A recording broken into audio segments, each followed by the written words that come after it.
بسم اللہ الرحمن الرحیم۔ عزیز طلباء، میرا نام کاشف حسین جاوید ہے اور میں آپ کا اردو کا استاد ہوں۔ آج میرے جو سبق کا عنوان ہے وہ ہے کہانی۔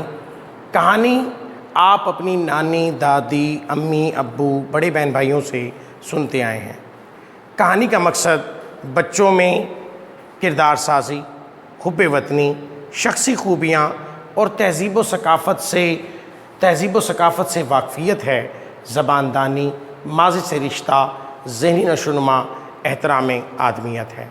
کہانی کے ذریعے سے انسان اپنے بچوں میں کردار سازی کی بہترین خوبیاں پیدا کر سکتا ہے۔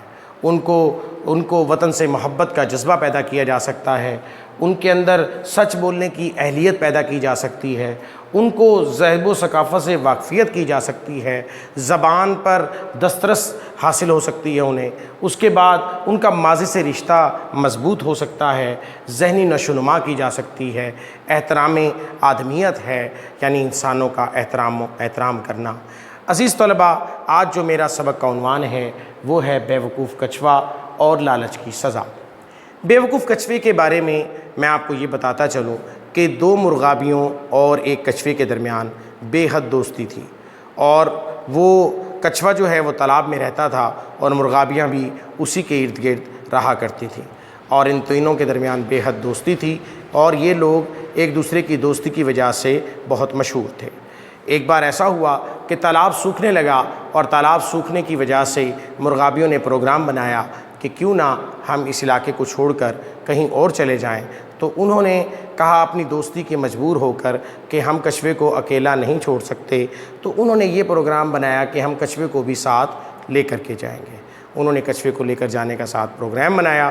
وہ ایک چھڑی اٹھا لائے ساتھ، اور دونوں نے ایک چھڑی کو سائیڈوں سے پکڑ لیا، چونچ میں دبا لیا، اور کچھوے سے کہا تم اپنے منہ سے درمیان میں سے اس کو پکڑ لو۔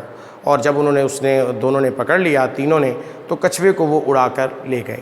کافی دیر تک وہ فضا میں رہے، اور فضا میں رہنے کے بعد وہاں پر سے ایک کوے کا گزر ہوا، اور کوے نے جب ان سے پوچھا میاں آج کہاں کی سیر کو جا رہے ہو، تو وہ کہنے لگا میں تو نہیں تو مرغابیاں تو چپ رہیں، لیکن کچھوا اپنی بے وقوفی کی وجہ سے فوراً بولا کہ جناب میری تو اتنی حیثیت نہیں کہ میں آسمان میں اڑ سکوں، یہ میرے دوستوں کی مہربانیاں ہیں۔ وہ اپنے دوستوں کی مہربانیوں کا شکریہ ادا ہی کر رہا تھا کہ وہ نیچے گر گیا۔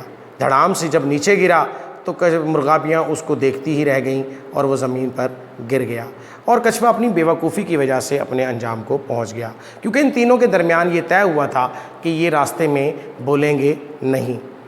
اس وجہ سے کچھوا زمین پر گر گیا، اور کوا بھی آگے چلا گیا، اور بے وقوفی کا انجام برا ہوتا ہے، جس کی وجہ سے کچھوا اپنی جان سے ہاتھ دھو بیٹھا۔ اس کے بعد میری جو کہانی کا عنوان ہے وہ ہے لالچ کی سزا۔ آپ نے اکثر یہ کہانی سنی ہوگی کہ تین دوست تھے، وہ بے روزگار تھے، وہ کسی دیہات میں رہتے تھے، تو وہ بے روزگاری سے بے حد تنگ تھے۔ انہوں نے شہر میں جانے کا پروگرام بنایا، اور شہر میں جا کر کام کرنے کا اپنا سلسلہ بنایا کہ ہم وہاں جا کر کام کریں گے اور خوب پیسہ کمائیں گے۔ انہوں نے شہر جانے کی تیاری کی، اور وہ سفر پر روانہ ہو گئے۔ راستے میں جا رہے تھے کہ کافی دیر تھکنے کے بعد انہوں نے پروگرام بنایا کہ ہم یہاں پر کچھ دیر آرام کر لیں، اور وہ آرام کرنے کے بعد جیسے ہی وہ درخت کے نیچے بیٹھے، انہوں نے وہاں پر ایک چمکتی ہوئی چیز انہیں نظر آئی، اور وہ چمکتی ہوئی چیز کیا تھی؟ وہ اشرفیاں تھیں، اور انہوں نے اس کو اٹھا لیا، اور ان اشرفیوں کو دیکھ کر بے حد خوش ہوئے۔ اور اشرفیوں کو جب دیکھ کر خوش ہوئے تو انہوں نے یہ اپنا ذہن بنا لیا کہ ہم تینوں اس کو برابر حصوں میں بانٹ لیں گے۔ انہوں نے اپنے ایک ساتھی کو کہا کہ تم جاؤ شہر سے کھانا لے آؤ، ہم یہاں تمہارا انتظار کر رہے ہیں۔ ان دونوں دوستوں کے دل میں بھی برائی آ گئی کہ ہم اس کو جب یہ واپس آئے گا اس کو مار دیں گے، اور ہم یہ اشرفیاں دو حصوں میں بانٹ لیں گے۔ لیکن وہ جو شخص شہر گیا تھا اس کے ذہن میں بھی کچھ چل رہا تھا، اور وہ یہ ذہن میں تھا کہ میں اس کھانے میں زہر ملا دیتا ہوں، اور ان دونوں جب یہ دونوں کھائیں گے تو یہ مر جائیں گے، اور میں یہ اب خود ہی یہ اشرفیاں لے کر چلا جاؤں گا۔ اس نے خوب وہاں پر ڈٹ کر کھانا کھایا، اور اس کے بعد کھانا لے کر جب واپس آیا تو وہ پہلے ہی تیار بیٹھے تھے، اور اس کے اوپر غصہ کرنے لگے تم دیر سے کیوں آئے ہو، اور اس پر حملہ کر دیا، اور اس کو مار کر ہلاک کر دیا۔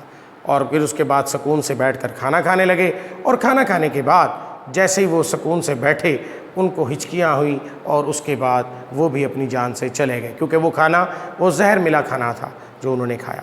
اس طرح اشرفیہ وہیں کی وہیں پڑی رہیں اور لالچ کا انجام برا ہوتا ہے۔ تینوں دوست اپنی جان سے گئے اور اشرفیہ وہیں کی وہیں پڑی رہیں۔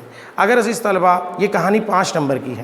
اگر عزیز طلبہ اس لیکچر کے بارے میں آپ کو کوئی بھی بات ہو، کوئی بھی آپ پوچھنا چاہیں تو آپ ہم سے ہمارے واٹس ایپ نمبر پر رابطہ کر سکتے ہیں، ہمارے پرسنل نمبر پر رابطہ کر سکتے ہیں۔ جب تک کے لیے اجازت، السلام علیکم ورحمۃ اللہ وبرکاتہ۔